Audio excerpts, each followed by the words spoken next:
Senator Sherrod Brown, welcome back to Ideas. Good to be back, thanks. So you've been talking about a number of issues on this trip through Cleveland, but I'd like to start with the budget, this so-called skinny budget that we saw from President Trump. And it's gotten a lot of people worried, I guess, especially the Great Lakes Restoration Initiative, which looks to lose most of its funding under this budget. Do you think that'll actually happen, that this is something which will come to fruition? I've been pleased that I've seen people in both parties, Senator Portman, other Republicans join me and others in fighting against this destruction of the progress we've made. I mean, if you're over 50 years old and you grew up in Northeast Ohio, you know what incredible progress the federal EPA, the state EPA, the city of Cleveland, the counties of Lorain and Cuyahoga and Lake have made in cleaning up a lake that was really, really under duress. And in understanding that Lake Erie is by far the shallowest of the Great Lakes, therefore most vulnerable to pollution, most vulnerable to algae contamination. And with President Obama leading, we made great progress. We made great progress for a generation, but we're right on the precipice of really fully restoring this Great Lake, always playing some defense because, you know, a lot of people live near this Great Lake and there's a lot of industrial and human and lawn wastes and all that and fertilizers and all that end up in the lake, and it's an ongoing battle, and we can't afford to lose this battle. We can't afford to backslide. That's why we're seeing a great bipartisan pushback, and I think we'll be successful, but it's going to take the engagement of a whole lot of people in the community. A lot of these cuts are to the benefit of defense, it looks like. Do you think that's the place where we need to be refocusing this money? When you have a $50 billion defense increase with a president that wants to cut taxes further on the wealthiest 1 or 2%, something gives. And what gives is medical research, cleaning up and restoring the Great Lakes, food stamps, transportation, highways, bridges, all of that undercuts where we're going as a country. And these kinds of defense increases coupled with tax cuts for upper income people do not make sense for our country. I think that's why you've seen this bipartisan pushback. And I don't just mean elected officials, I mean people throughout this region that are saying, no, we don't want to take the country in this direction. One thing that we take very seriously in public media is the presumed cut to the Corporation for Public Broadcasting. This has been tried before. We've seen this before. Do you think that this effort will be successful? Well, we have a president who is kind of engaged in Soviet terms of calling people like you enemies of the people. And I don't know if he's speaking personally about you, but he will at some point. But I'm troubled by that. I mean, all the things that contribute to us being a better place, the arts, public radio and television, National Endowment for the Humanities, these are very small, relatively small budget items, and he's taking a meat axe to them too. And I think that's why you're seeing people throughout this community say no to these kinds of cuts, because they know it says a lot about our quality of life. You don't do more defense buildup on expensive weapons when the issue is terrorism, and a lot of that's about local police and local law enforcement that's not building expensive weapons. It's figuring out how to find terrorist activities in our communities, because most of the attacks are from within, not from outside. We spend a lot on defense in this country. We have a good national defense. This president has been very critical of the military overall and intelligence overall, but he's wrong on those things, and I think his inexperience has showed here. We've seen with the so-called travel bans that the administration has tried to pass that they're being presented in the terms of terrorism, anti-terrorism operations. Do you think that even if these are struck down in the courts, that there is damage being done to how immigrants perceive this country or our ability to attract talent, for example, especially in Northeast Ohio, which depends on kind of this renewal of our citizenry? Well, this nation, of course, and this community especially, is a land of immigrants, and whether it's your third or fourth generation living in Cleveland now, or in Willowick or in Elyria, or whether you're more recent. I spoke earlier to a group of a seminar put on by a woman named Radhika Reddy, who's been very involved. She's an immigrant, came to Case 30 years ago, set up a very successful business. This is the exact immigrant success story we know and love in this country with the Small Business Administration in helping new Americans set up businesses and get financing. And that's where job growth is so often. And the energy in that room and the energy they bring tells you a whole lot about our country. And I know that people who are immigrants, including my son-in-law's parents, and including him and his parents, have seen things happen that scare them. I spoke with a group of psychologists the other day from around the country, and they are seeing families that, particularly children, who are much more scared than children should be because of what might happen to their parents, even when their parents sometimes hold green cards. When we talk about jobs, I mean, you talk about jobs fairly often, and you actually just launched this initiative to return the value of work in America, and you name a number of things which you think will help kind of restore the meaning of work and people getting wages that they deserve. What makes your plan different from some of the other talk that we hear about jobs so often? Well, my plan is comprehensive. Everything from companies that shortchange workers by misclassification or making them work off the clock, to companies that are in part subsidized by government. If you know, when a major retailer pays workers $11 an hour, that worker is eligible for the earned income tax credit, tax dollars that worker gets, food stamps, housing vouchers, Medicaid. All of those tax dollars are basically supporting that worker whose company has not paid him a fair wage. And what that says to me is that companies that pay their workers well, provide them health care, provide them retirement, make their products in America, they should get a lower tax rate than those companies that, in fact, have workers whom taxpayers subsidize. And I just think that we need to start thinking that way. Of course, it's a higher minimum wage. Of course, it's paying people for overtime that they work, which we're seeing an erosion of that. Of course, it's better job training. It's all those things that others say. Of course, it's a better trade policy and a better tax policy. I mean, you can shut down production in Wickliffe or in Ashtabula or in Akron and move overseas and get a tax break. That certainly should end, but it's more than that. It's really encouraging through a tax system companies to do the right thing by their employees. And most companies do, but a number don't, and that means taxpayers have to ante up, and it means those workers' families don't get what they've really earned. We'll get to trade in a moment to talk more about that, but I want to stick with workforce development. At the end of last year, we saw the end of a pilot program in Northeast Ohio called Work Advance, where the focus was more on careers instead of just jobs, that people were provided coaches to help them through the process of retraining, either in manufacturing or healthcare.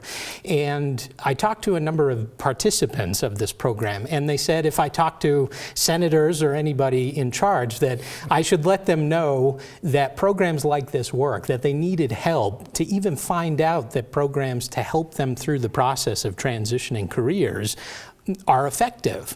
And I'm just curious, do you have a response to people who have gone through programs like that and say the focus needs to be on careers and not just jobs? Yeah, that's exactly right. And we're blessed in Northeast Ohio with 3 terrific community colleges.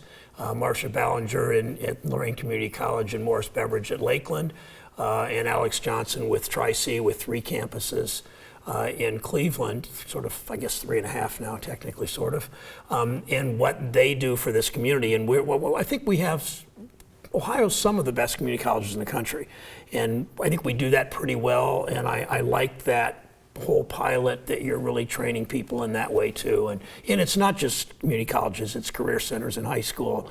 It's apprentice programs that a sheet metal worker might join where the wages are good and the work is difficult but highly skilled and a real career there. So plenty of these don't involve going even on to community college, let alone a 4-year degree. It's what the student wants and where she sees herself in a year and 5 years, what she can afford and how that comes together. Right. Going back to, you gave a speech at Ohio State University recently, and part of that speech, I'm reading from it here, the unemployment rate is one thing, but whether workers have jobs that pay a decent wage and provide security is another. And that goes into, I think, what I was hearing from some of these workers, that when we hear jobs, especially from Washington, that says unemployment rate. That says just quantity of jobs and not necessarily quantity. So how do we marry these things and let people have that security if it's not building a career? And when you've seen in Northeast Ohio, our whole state and this whole region of the Great Lakes states, the industrial heartland, and especially in Northeast Ohio, you've seen good paying industrial jobs in many cases leave for whatever reason. Sometimes higher productivity can put out the same number of products. Sometimes it's jobs moved overseas. It's a whole host of reasons, but you're seeing those jobs too often replaced, maybe have the same number of jobs, but they're 11 and 12 and as low as $8 sometimes, up to $15 an hour, but not what those jobs paid before. So it really isn't the unemployment rate matters, the number of people working matters, but what really matters is the wages. And we've seen, and that's why I so resist tax policy where you give more tax breaks to the wealthiest people in the society, and the middle class again gets squeezed, and those who aspire to the middle class don't have the opportunity. So you see that the wealthiest 1 or 2 or 5% doing better and better and better in this country, and the broad middle not doing better, and that's where our focus is. And my plan that you mentioned in the speech at the John Glenn College and School in Columbus was really about looking at an economy from the middle out, that growth in the economy is from the middle out, not the top down. And I know that the president and some presidents before him believed you cut taxes on the rich and it trickles down. We saw that there was virtually no economic growth, no job growth during the 8 years of the Bush administration. I mean, quantifiably, and that 2 different times they did tax cuts for the rich that would trickle down. In the Clinton years and in the Obama years, there were the focus was focus on the middle class and grow the economy out. 20 million new jobs in the Clinton years, private sector growth jobs, net increase jobs, and in the Obama years from 2010, from the auto rescue through his presidency to now, there have been, I don't know, count them, 78, 79, 80 months in a row of economic growth. That's good, and 80 months in a row of job growth, but not the wages that we need to see for people and the growth there, and that's where the focus needs to be. One of the things you've agreed with the president on is needing to renegotiate trade deals, and you were talking about this long before the president was. But when we talk about a harder stance with China per se, or a more aggressive renegotiation of NAFTA, these countries, especially in Ohio, are some of our biggest customers. And I spoke with Ned Hill, an economist at Ohio State University, and he said any sort of trade war, quote unquote, or something similar to that would be far from pain-free from Ohio. So what do you say to that when we're talking about renegotiating and the president says we're taking a harder stance? What do you say to Ohioans who may be worried that there will be some pain here? The trade war is unacceptable, and I would hope the president doesn't want to see a trade war. I certainly have never, my position on trade has never gone to that. But I think the whole idea of renegotiation, it suggests that both sides come to the table and you renegotiate issues like the rules of origin for auto, which would matter for our auto industry, not just Ford and GM and Chrysler and Honda in Ohio, but the whole supply chain of Johnson Controls and companies like Magnum and companies that play into the whole supply chain. You also talk about investor-state dispute settlement, where corporations have the power to sue other countries on trade that really does ultimately undermine consumer protections, environmental rules, and all that. So those are the ones that we need renegotiation. I 2 days after the election, literally, I called the president's, and in November this past year, I called the president's leader of his transition team on trade and talked to him at length about my offer to help him renegotiate NAFTA, to pull out a Trans-Pacific Partnership, and to be aggressive about trade enforcement rules. That sometimes makes other countries unhappy. They enforce their rules aggressively. We should too. That doesn't mean trade war. It means a leveler playing field, and it means that you follow the rule of law. We haven't done that as well as we should. I'm hopeful, and I will stand with this president to do that. I've not seen anything come out of that yet. I'm hopeful it does. At the same time, if we do this huge infrastructure that the president has announced as candidate Trump, but done nothing on yet, and now has put it back till maybe next year, whatever we do on infrastructure, whether it's the Port of Cleveland and the Cuyahoga River at Irish Bend, or whether it's Irishtown Bend, that area of the Cuyahoga, or whether it's a highway, or whether it's an airport, or whether it's public housing, it needs to be Buy America. It needs to be made by American workers, paid prevailing wage. It needs to be American products, steel, iron, limestone, whatever it is.